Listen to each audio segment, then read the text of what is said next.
Kula ulangi malih.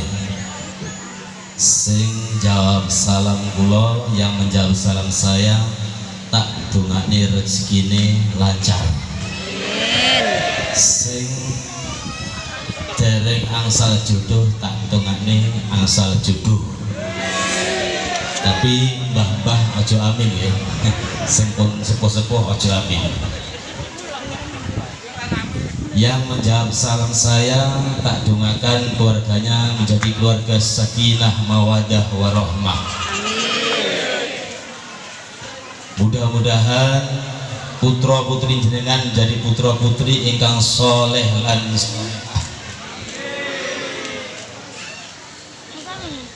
amin tok yang bayar. Kula eling malih. Assalamualaikum warahmatullahi wabarakatuh.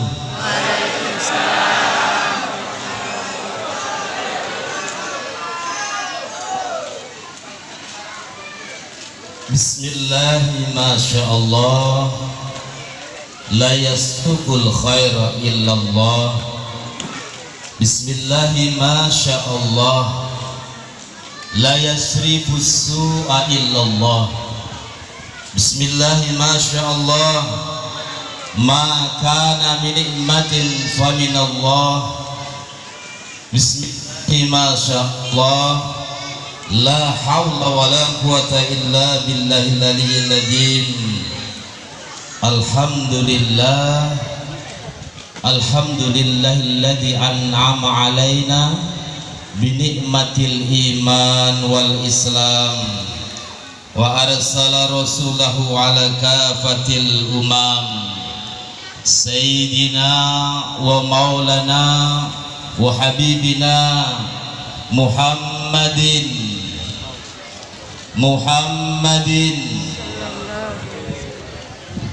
sayyidina wa maulana wa habibina Muhammadin khairil anam wa ala alihi wa ashabihi nujabail bararatil kiram, amma ba'du. Hadratul mukarramin min jami'il ulama wal amilin, yang kami hormati Bapak Kepala Desa Hasanah beserta segenap jajaran aparat kepemerintahan. Yang kami hormati Bapak Imam Desa Hasanah, tokoh agama, tokoh masyarakat, para sepuh, bini sepuh, wabil khusus segenap panitia Hari Besar Islam Masjid Baitul Ma'mur dan para remaja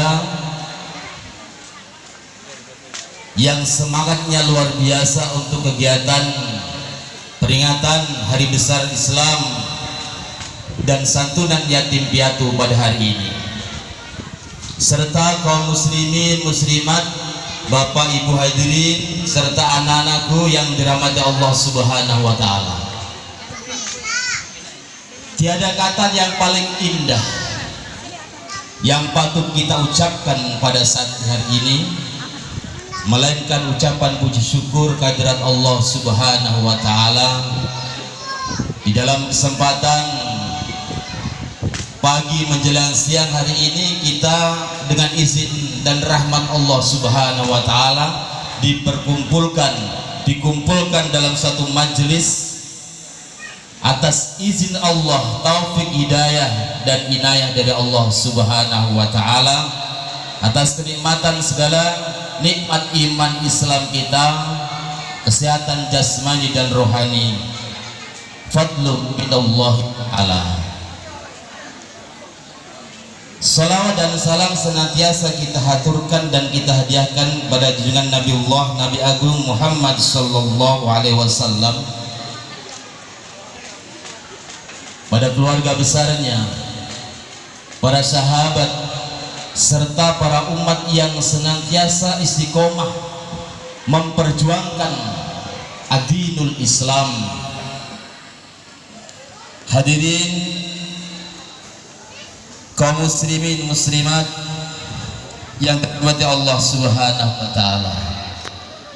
Kehadiran saya pada saat ini adalah untuk juga turut mengantarkan keberadaan anak-anak kita, yakni anak yatim piatu. Mudah-mudahan dengan izin Allah Subhanahu wa taala kita semua seperti apa yang disampaikan para ananda-ananda yang menyampaikan puisi tadi, dengan diawali hadis dari Rasulullah Muhammad sallallahu alaihi wasallam, ana wa kafilul yatim fil jannah kahattaini. Saya dan orang-orang yang memperhatikan keberadaan anak yatim dan piatu, anak yatim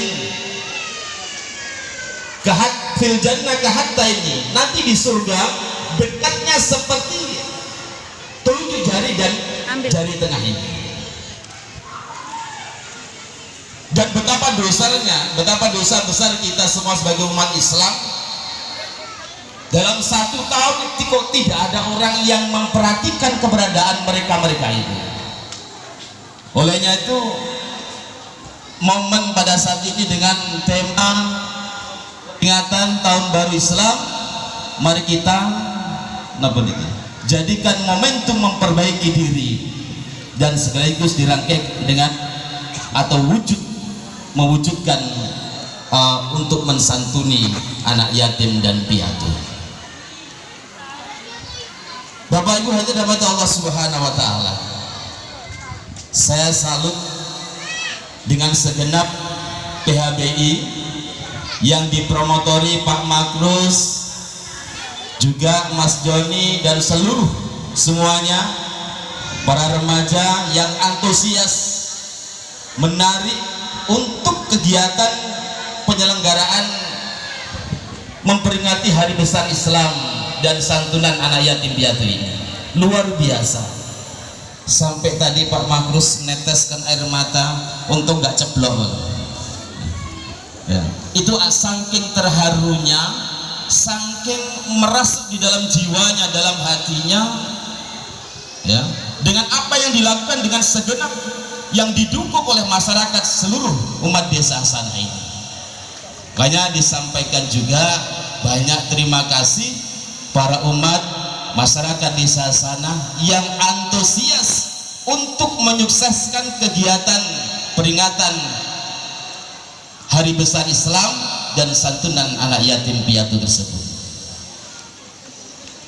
Bapak Ibu yang dirahmati Allah Subhanahu wa taala, ada 2 sesi yang akan kami sampaikan ya, yakni terkait Muharram. Muharram itu pada dasarnya hari yang paling keramat ya.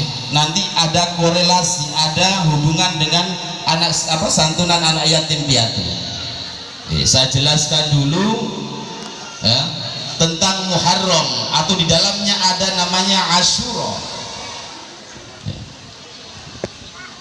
Sebenarnya hari yang paling keramat di bulan Muharram ini adalah tanggal 10 Muharram yang dinamakan Yaumul Ashir atau Yaumul Asyura. Itu yang paling keramat. Kenapa demikian? Di dalam kitab I'anatul Talibin, sarah dari kitab Fathul Mu'in, halaman 200 sampai 202, dijelaskan beberapa item situ, termasuk salah satunya hadis dari Rasulullah Muhammad sallallahu alaihi wasallam bahwa Yaumul Asyura wa huwa al-yaum al-ashir minal Muharram, bahwa yang dinamakan Asyura itu adalah tanggal 10 minal Muharram dari bulan Muharram. Jauh sebelum Allah ya khalaqas samawati wal ard, jauh sebelum Allah menjadikan langit dan bumi ini, hari Asyura itu sudah ada duluan. Buktinya, mana buktinya? Allah Subhanahu wa taala mengampuni dosa Nabi Adam alaihissalam, itu adalah terjadi pada tanggal 10 dari bulan Muharram. atau yaumul ashir. Kemudian wa khalaqallahu fihi al-ars wal lauh wal qalam, dan Allah menjadikan arsnya Allah, kemudian Allah menjadikan lauhul mahfud, catatan-catatan buku, kemudian Allah menjadikan kolam. Itu adalah yaumul ashir minal muharram, yaitu tanggal 10 dari bulan Muharram. Sebenarnya yang keramat ini adalah tanggal Muharramnya, tanggal 10-nya itu. Makanya kalau mau mengadakan untuk di momen bulan Muharram ini, baik kegiatan keagamaan utamanya dan kegiatan-kegiatan adat dan seterusnya, saya paling setuju kalau diletakkan di tanggal 10 Muharram, tempatnya di balai desa, di lapangan yang paling luas. Mudah-mudahan besok ini akan terjadi seperti itu. Tapi yang paling penting adalah jangan sampai lupa, yang paling diprioritaskan adalah mensantuni anak yatim piatu. Itu yang paling pertama, yang paling didahulukan. Mudah-mudahan ini nanti terjadi. Begitu Pak De ya? Insya Allah.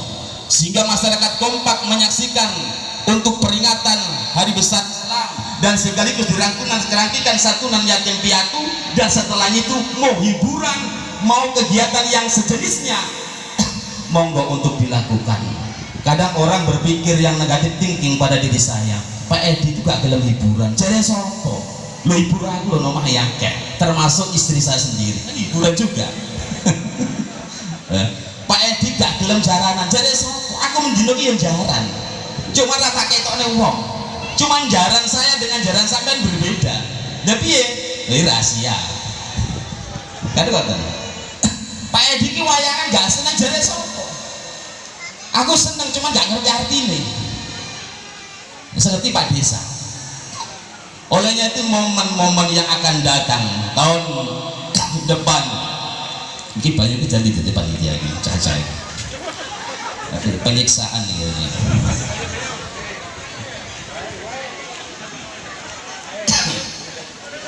Nah, oke, break dulu. Mbak Iwain nanti. Nah, gue lanjut sambil nunggu air. Ya sengaja anggotanya dhewe rek, tapi yo ojo teman-teman lho ya.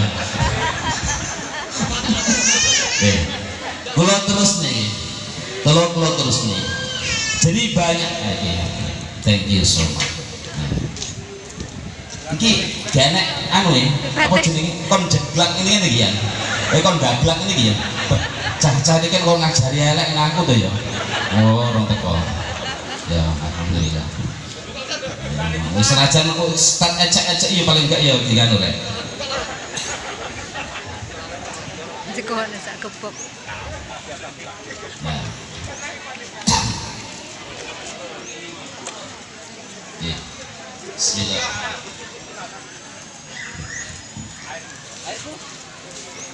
Nih, baik saya teruskan ya. Dari kejadian-kejadian di tanggal 10 Muharram, jadi hari atau Yaumun Ashir atau Asyura, cuma tiang Jawa niku senengane njumuke buntut tok. Yang Asyura dipendet suro. Senengane buntut. Apa nih ibu-ibu buntut paling sering kan buntut sengar. Senengane kan ya. Muhammad diceluk mat kan gitu. Dan seterusnya. Sebenarnya Asyura itu banyak keramat ya di tanggal tersebut. Jadi bukan tanggal satunya, tapi tanggal 10-nya itulah. Ya. Yaghfiru li Muhammadin sallallahu alaihi wasallam ma taqaddama min dambi wa ma ta'akhkhar.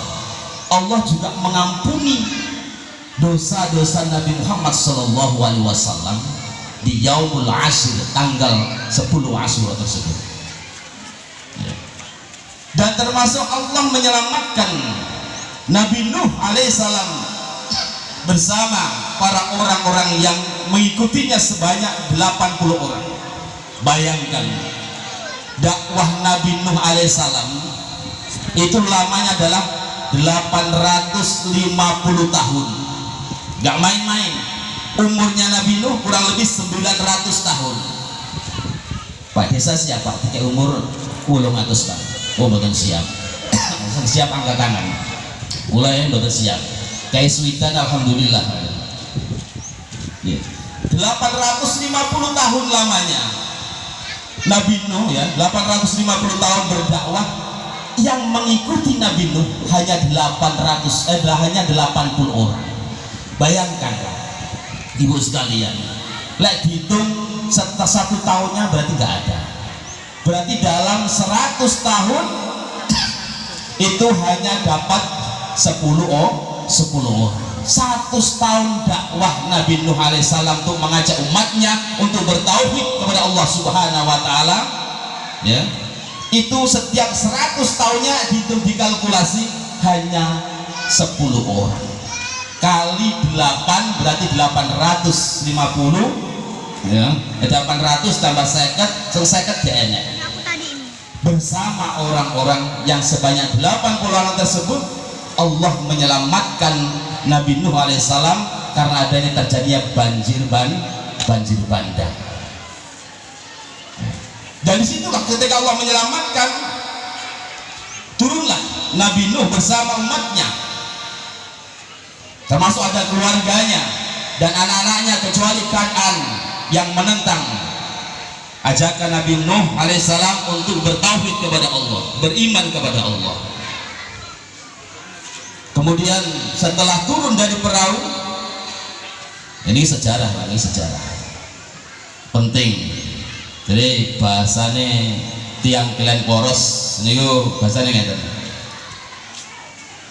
The historical is central of education. Ini bahasanya kelontong poros, mulai dan poros. Jadi Pak Erik di punya ini. Maksudnya kalau yang golong poros. The historical is central of education, bahwa sejarah itu adalah merupakan pusat atau center, ya, untuk pendidikan.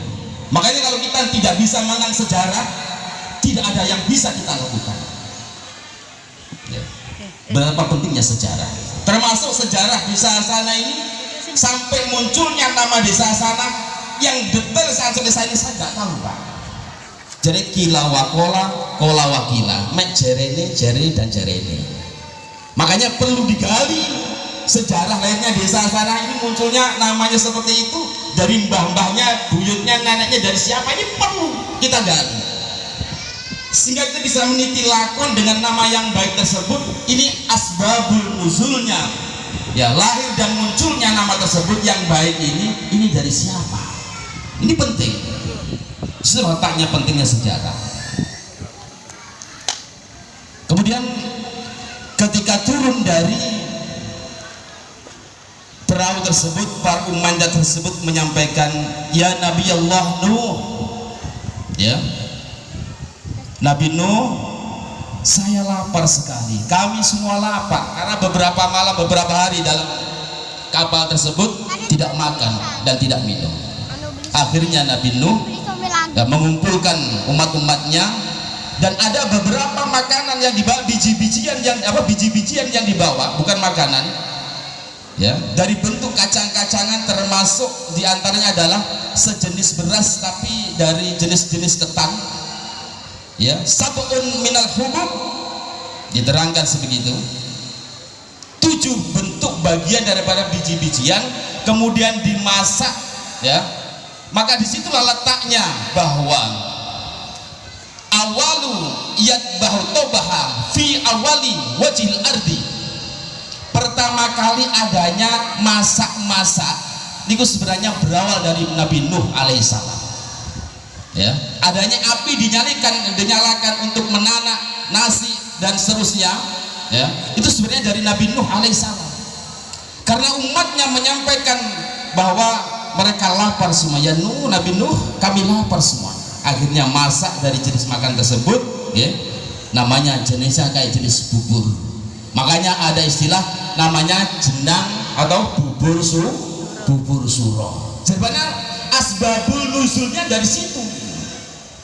Maka Makanya beruntunglah, berbahagialah orang di tanggal 10 minal Muharram itu memberikan makanan pada fakir miskin dan termasuk mensantuni anak yatim piatu, sebagaimana Rasulullah SAW menyampaikan, barang siapa yang menyantuni anak yatim piatu di tanggal itu, satu anak saja bagaikan mengusap anak yatim piatu anak Adam seluruh dunia ini. Subhanallah. Ya. Bapak Ibu yang dirahmati Allah Subhanahu wa taala. Terkait itu saya mencuplik dari sejarah seorang sahabat. Bapak Ibu sekalian kenal semua namanya sahabat Umar bin Khattab radhiyallahu anhu. Umar bin Khattab adalah mertuanya Rasulullah yang menikahi putrinya seorang janda yang namanya Sayyidah Hafsah. Jadi Umar bin Khattab itu adalah mertuanya Rasulullah. Nah, kita harus tahu sejarah ini. Nah, sejak saat itu ketika Umar bin Khattab menjadi khalifah atau pimpinan terkait masalah Muharram, tahun baru Hijriah, itu sebenarnya adalah awal mulanya munculnya tahun baru Hijriah, diawali dengan khalifah Umar bin Khattab radhiyallahu anhu. Ya, tahun baru Hijriah biar apa? Biar berbeda dengan Masehi. Nah, pada khalifah yang setelahnya dapat 2,5 tahun memimpin wilayah Jazirah Arab, Khalifah Sayyidina Umar bin Khattab radhiyallahu anhu mengumpulkan para sahabat-sahabatnya rapat bersama. Wahai para sahabat, kita kumpul bersama dalam rangka membahas tahun baru Islam kita yang harus berbeda tahun yang sebelumnya, yang tahun Masehi. Karena tahun Masehi itu mengikuti tahun Isa al-Masih. Karena terpautnya antara lahirnya Nabi Muhammad dan Nabi Isa alaihissalam itu kurang lebih adalah 600 tahun lamanya. Nah, dari berbagai orang atau sahabat tersebut itu mengusulkan berbagai macam usulan-usulan, dan yang diterima adalah usulan tersebut yakni sahabat Ali karamallahu wajhah, ya, agar Sayyidina Ali, ya, agar setelahnya tahun baru Hijrah ini ditetapkan untuk di tahun Hijrah itu bersama atau dimulai dengan hijrahnya Rasulullah minal Makkah ilal Madinah, mulai dari tanah Mekah menuju ke Madinah. Disitulah letaknya diawali tahun baru Hijriah. Maka ketika Umar bin Khattab memimpin khalifah, ketika dapat 2,5 tahun kurang lebih, disitulah mulai dihitung, dan disitu pula terdapat tahun baru 16 Hijriah. Ini sebagai asbabul nuzulnya. Nah, semenjak Umar bin Khattab itu memimpin sebagai khalifah setelah Abu Bakar radhiyallahu anhu,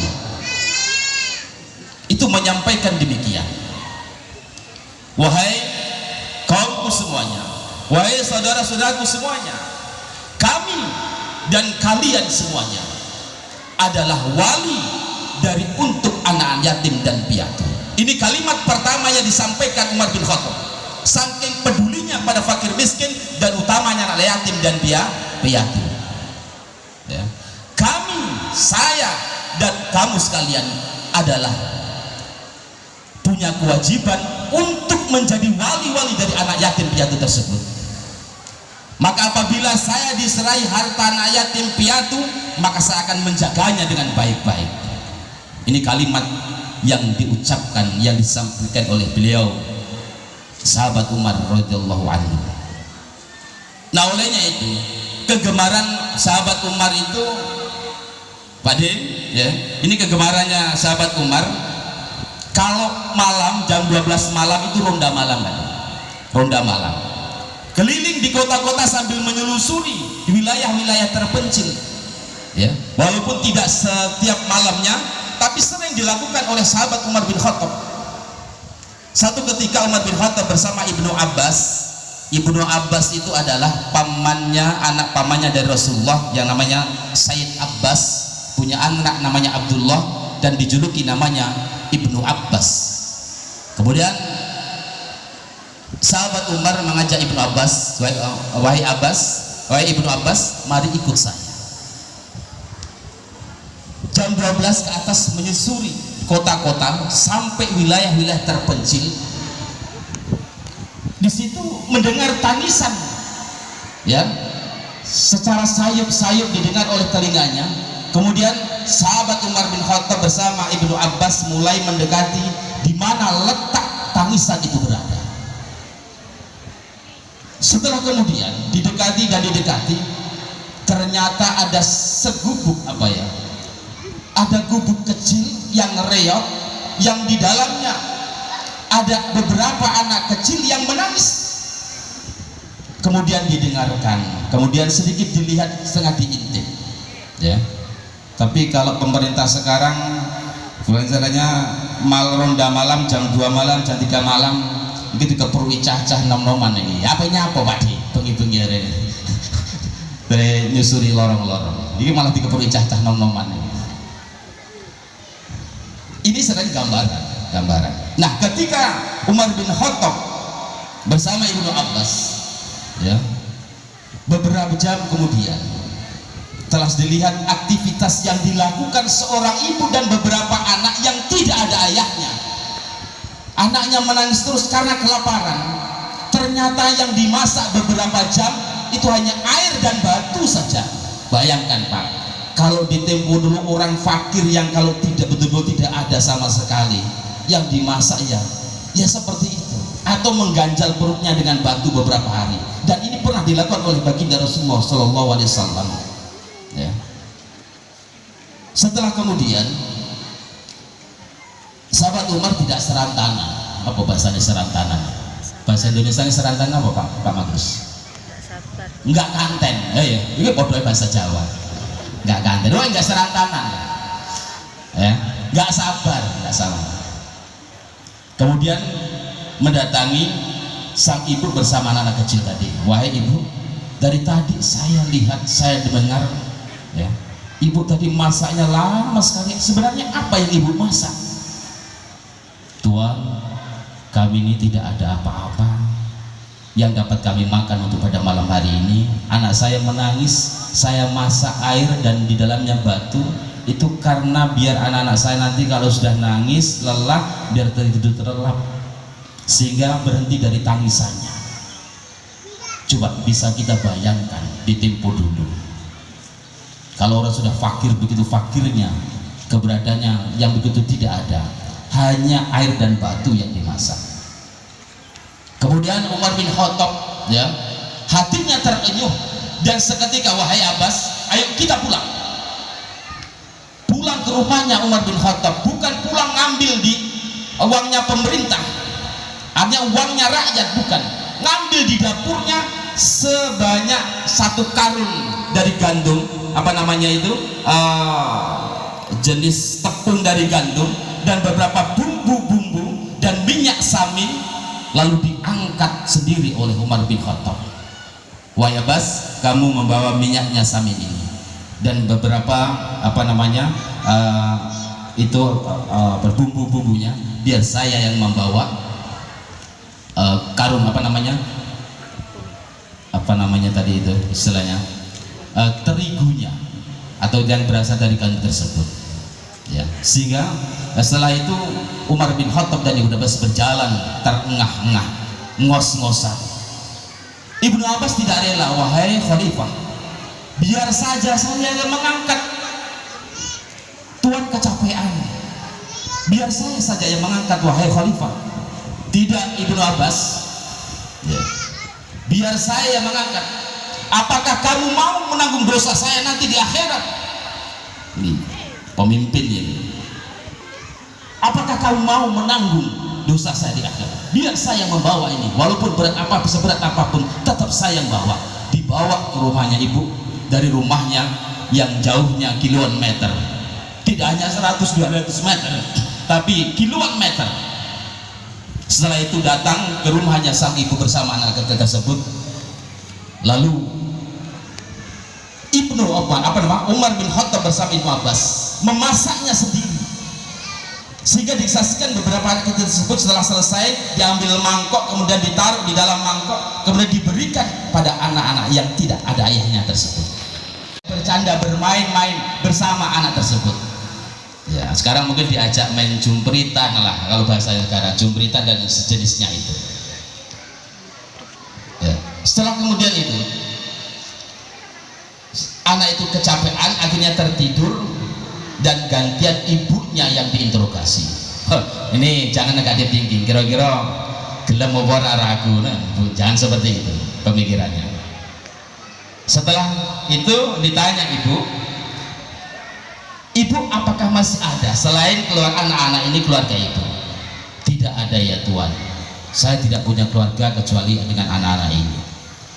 Anaknya bapak sudah meninggal beberapa bulan yang lalu dan tidak ada satupun harta benda yang ditinggalkan.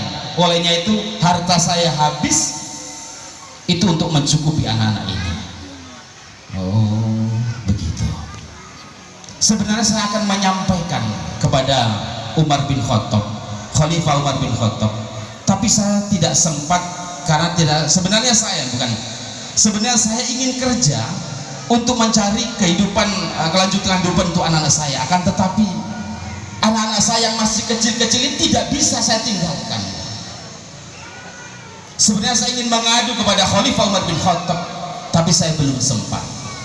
Apa yang disampaikan bahwa seorang ibu tadi itu tidak tahu kalau yang datang itu adalah Umar bin Khattab, karena Umar bin Khattab itu membuka semua senanya dari pakaian-pakaian kedinasannya, pakaian-pakaian seorang khalifahnya dibuka semuanya dan menyamar sebagai seorang rakyat biasa, sehingga tidak mengenali siapa yang ada di dalam rumahnya, siapa yang memberikan tepung gandum dan berikan makan kepada anaknya.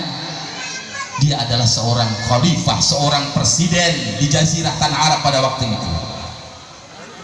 Baik ibu, nanti akan saya sampaikan salam ibu kepada Umar bin Khattab. Ibu saya ditunggu nanti kehadirannya di rumahnya Umar bin Khattab. Karena memberikan janji yang seperti itu, keesokan hari, karena waktu juga sudah mulai mendekati subuh, Umar bin Khattab dan Ibnu Abbas itu pulang ke rumahnya, dan di keesokan harinya ibu dan bersama beberapa anaknya yang masih kecil tersebut mendatangi rumah Umar bin Khattab. Ya. Setelah itu disampaikan bahwa ibu, ya, seorang ibu tadi itu kaget, ya, kagetnya minta ampun. Ternyata orang yang datang di dalam rumahnya tadi malam itu adalah seorang presiden, seorang pimpinan, seorang khalifah di Jazirah tanah Arab. Kagetnya minta ampun. Dan ternyata oleh Sayyidina Umar radhiyallahu anhu telah disiapkan semua bentuk bantuan termasuk uang atau dinar yang diberikan kepada sang ibu tadi, ya. Ternyata anak-anak ini adalah anak-anak yatim piatu yang sudah ditinggalkan oleh orang tuanya atau ayahnya beberapa bulan yang lalu. Inilah seorang khalifah, seorang pimpinan, tanggung jawabnya luar biasa kepada umatnya. Sekarang sistem pemerintah itu sudah luar biasa sebenarnya.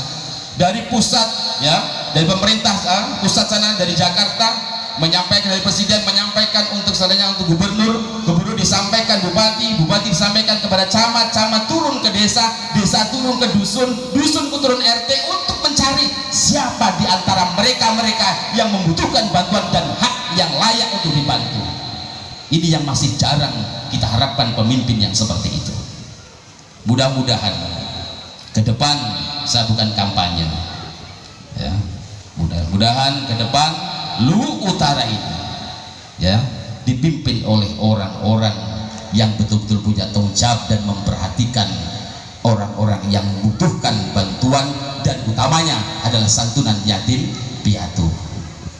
Dan tadi ini 6 tahun yang lalu saya saksikan dengan mata kepala sendiri bahwa rutinitas yang dibangun oleh Bu Indah tidak hanya saat ini saja, saudara. Ketika saya mengisi pengajian di Sumber Harun 6 tahun yang lalu, saya masih ingat 2014, beliau berkeliling, ya, beliau berkeliling di mana kegiatan-kegiatan santunan anak yatim piatu, mulai dari Sukamaju turun ke Spontan, turun di Sumber Harun, sampai tidak bisa hadir untuk di desa Asa ini karena waktunya telah habis untuk berkeliling mencari santunan piatu. Ini memang rutinitas yang sudah dilakukan, bukan untuk saat ini saja. Dan tahun kemarin juga saya waktu ngisi di Bampres, beliau juga berikan santunan yatim piatu. Berarti pemimpin yang semacam inilah yang memperhatikan dari keberadaan utamanya anak yatim piatu, yang menjadi pioner yang harus kita kalau kita pilih berarti kampanye saya, harusnya menjadi pertanyaan dalam diri kita. Bapak Ibu yang dirahmati Allah Subhanahu wa taala, termasuk adalah sistem yang dibangun dalam pemerintahan tadi itu. Kalau selainnya memang ada masyarakat duafa, seorang janda yang selain memang tidak punya apa-apa sama sekali, ya, santunan yatim piatu, anak yatim piatu sebenarnya tidak hanya untuk saat ini saja. Untuk memberikan santunan untuk yatim piatu sebenarnya tidak momen ini saja, tapi kapan waktu kita punya kelebihan harta, di mana kita punya kesempatan, kita bisa memberikan pada anak-anak tersebut, karena mereka adalah hakikatnya butuh perhatian dan butuh kasih sayang. Karena saya tidak bisa bayangkan kalau saya meninggal kemudian anak-anak saya masih kecil umpamanya, ya, bagaimana saya yang sudah meninggal tersebut yang teringat betapa kasihannya anak-anak yang saya tinggalkan. Bapak Ibu hadirin dirahmati Allah Subhanahu wa taala, sedikit malih mudah-mudahan dengan segelumit cerita ini menjadi gambaran kita bersama bahwa seorang pemimpin, ya, itu harus betul-betul yang menjadi prioritas ketika duduk menjabat apapun jabatannya, baik dari presiden, gubernur, bupati, camat, kepala desa. Lah dusun gak masuk, dusun ini termasuk PKDI, ya. Ya. Itu seharusnya menjadi prioritas adalah mereka-mereka yang butuh bantuan dan ada haknya di sini. Bagaimana caranya kita salahnya untuk bisa mengalokasikan dana tersebut?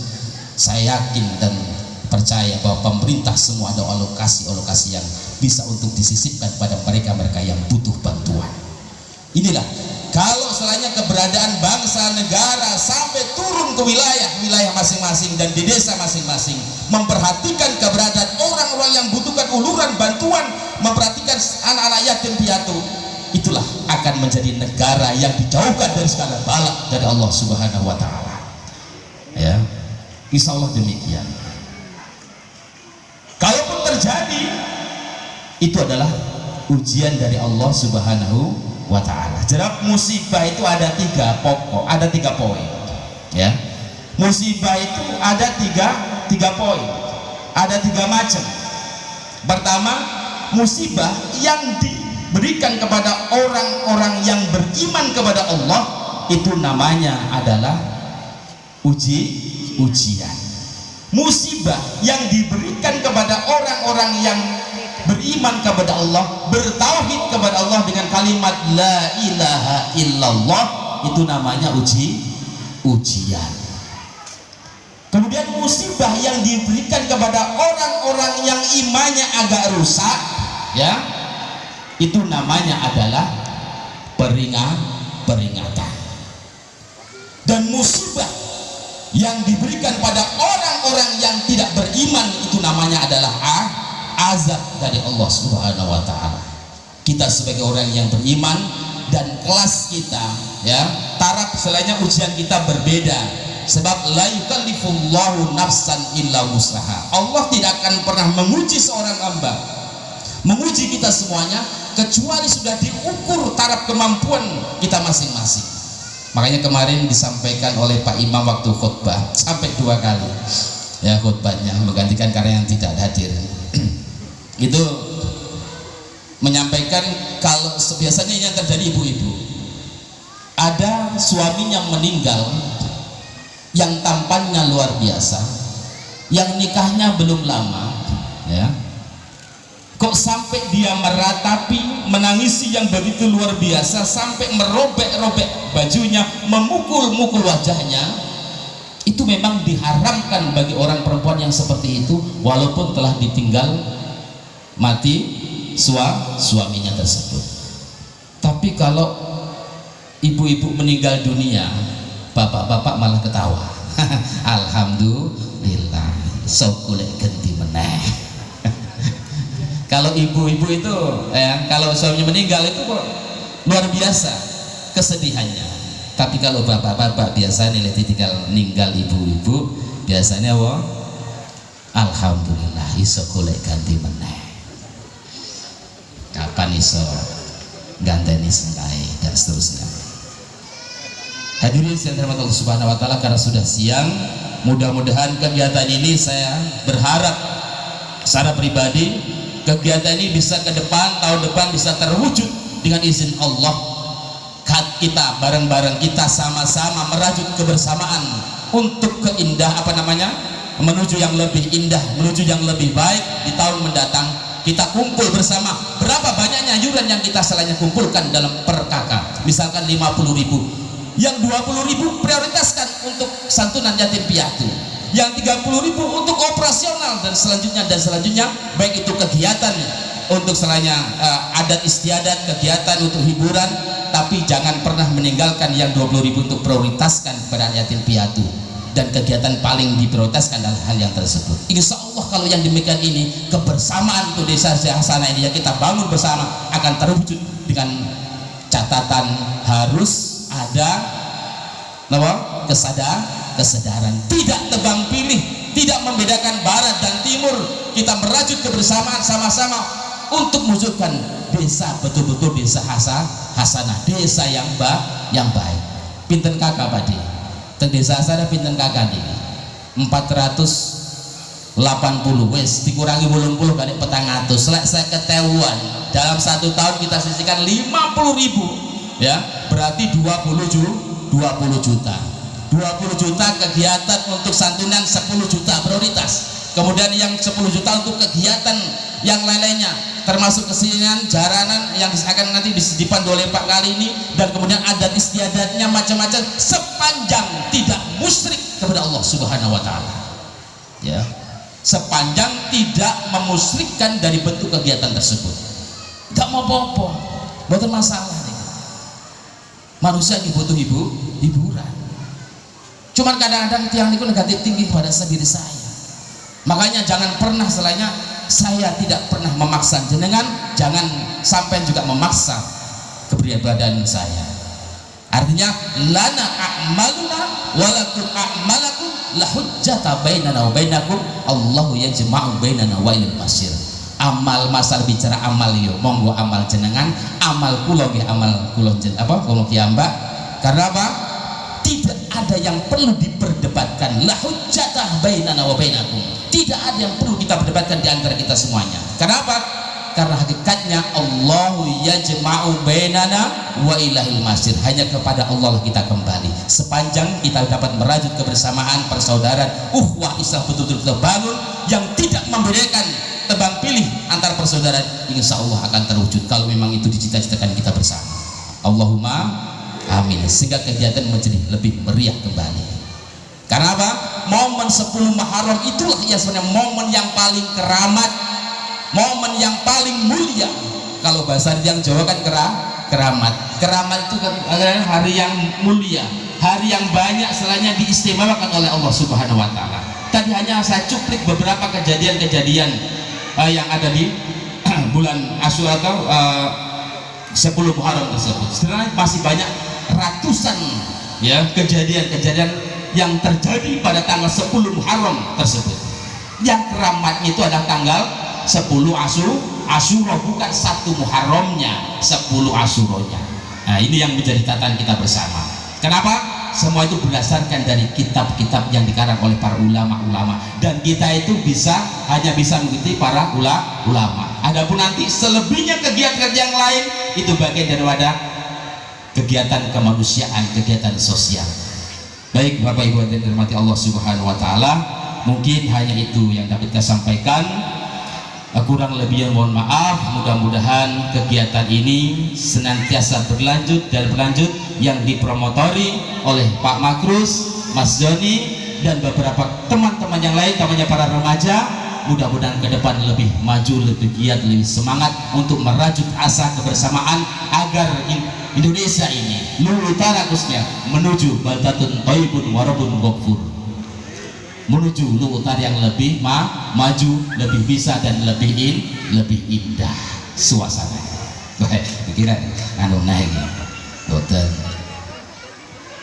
bun atau kula akhiri billahi taufiq hidayah wal afu minkum. Assalamualaikum warahmatullahi wabarakatuh.